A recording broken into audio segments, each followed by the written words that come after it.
So I want to be honest with you all. I almost didn't record this episode. And it's not because it's not important or because I don't have time. It's because technically it felt like my brain was just full. Like, have you ever had one of those days where someone in your family, one of your friends asks you the most ridiculous question? Like, where do you want to go for supper? And somehow that feels like the hardest decision you've made all freaking day. Right? Like you're not crying, you're not having like a full-on meltdown, but you're staring at, the road in front of you, trying to figure out like where am I going and why am I doing this? And I guess how I would put that is, welcome to being over capacity. And if that's you, if you can relate to this, I think this episode might explain more than any amount of productivity books ever could, have, or would.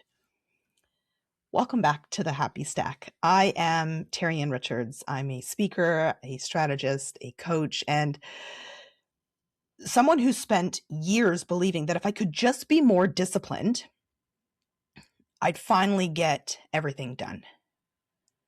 Turns out, discipline wasn't the problem. Capacity was.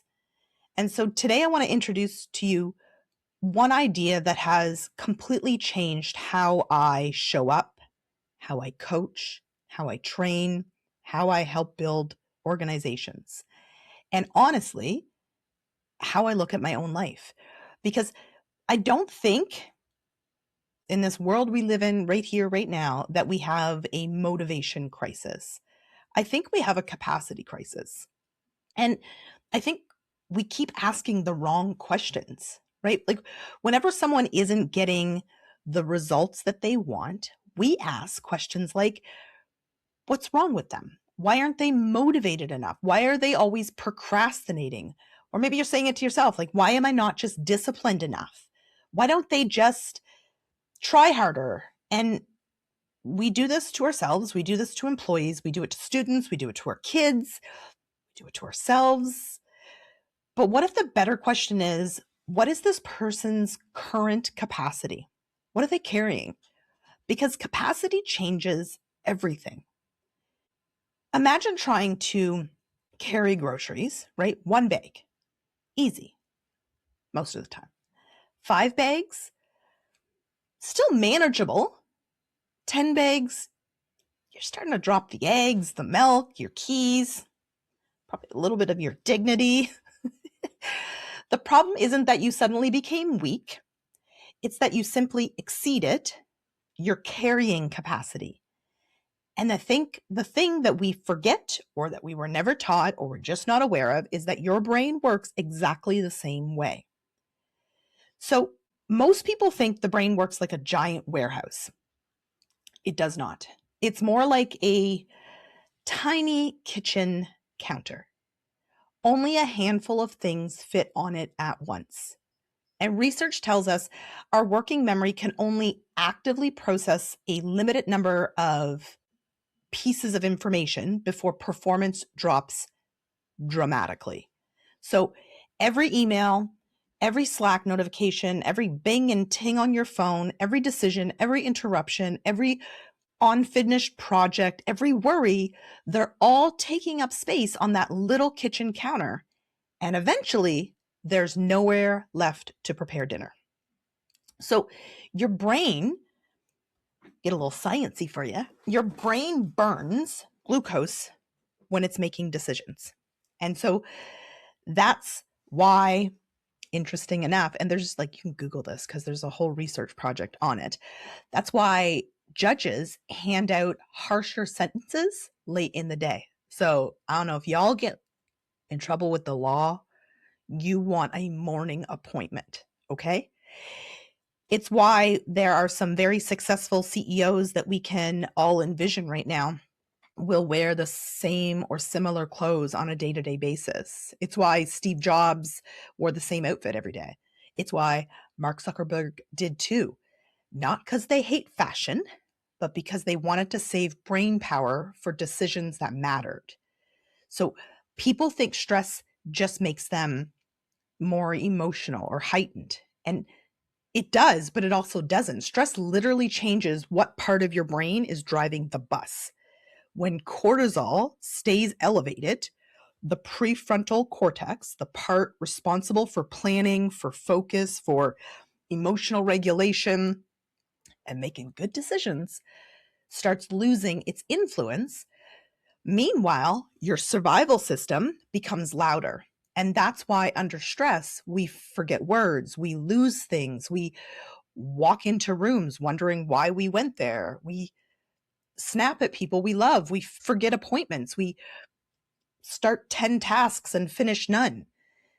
The reality is this is not you. Like, this isn't a you problem. This happens to all of us, and none of us are broken. It's that our brain is adapting exactly as evolution designed it to. The problem is it thinks you're running from a freaking tiger. Instead, you're answering Outlook emails, Gmails, right? And so that's the problem. That's the challenge. So what actually increases capacity? And it's not another day planner. It's not another app on your phone. Capacity grows different, right? When you think about recovery or sleep, how many of you are getting a good solid sleep every single night?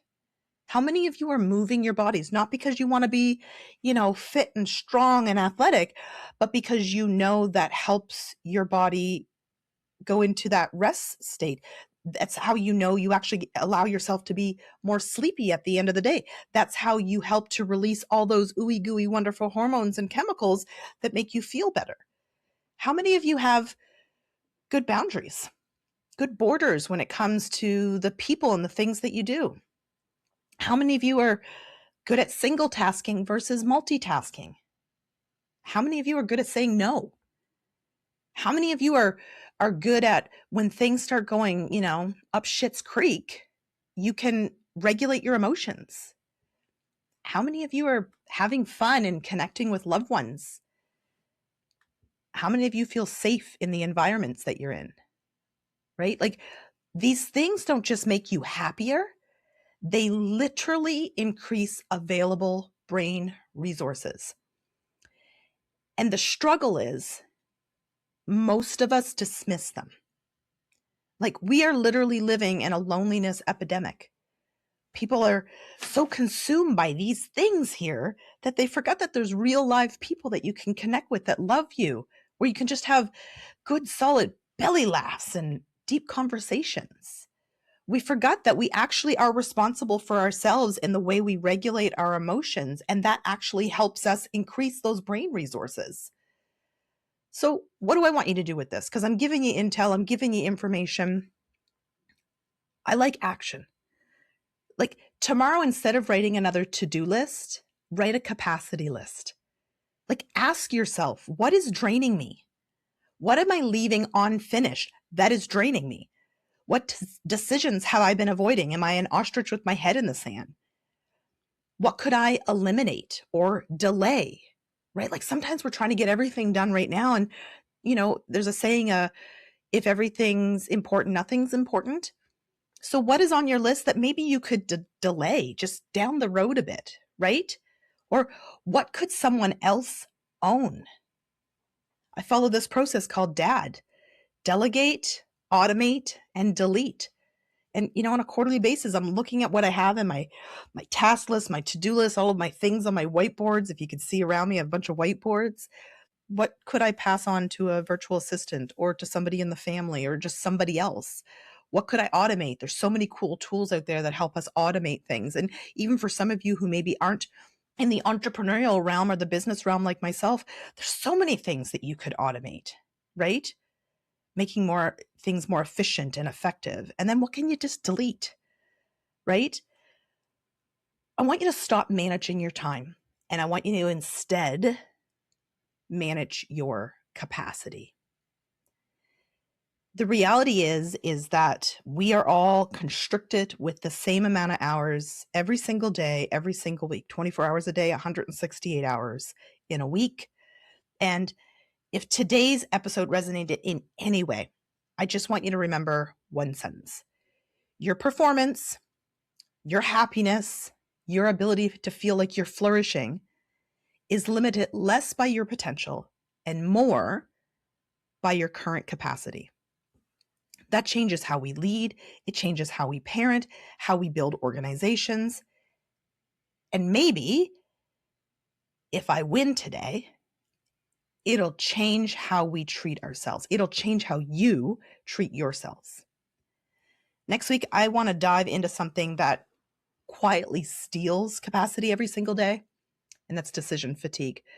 Because it isn't the big decisions ruining your energy. It's the thousands of tiny ones that you never even notice. Until next time, I hope you keep building your happy stack one layer at a time. Peace.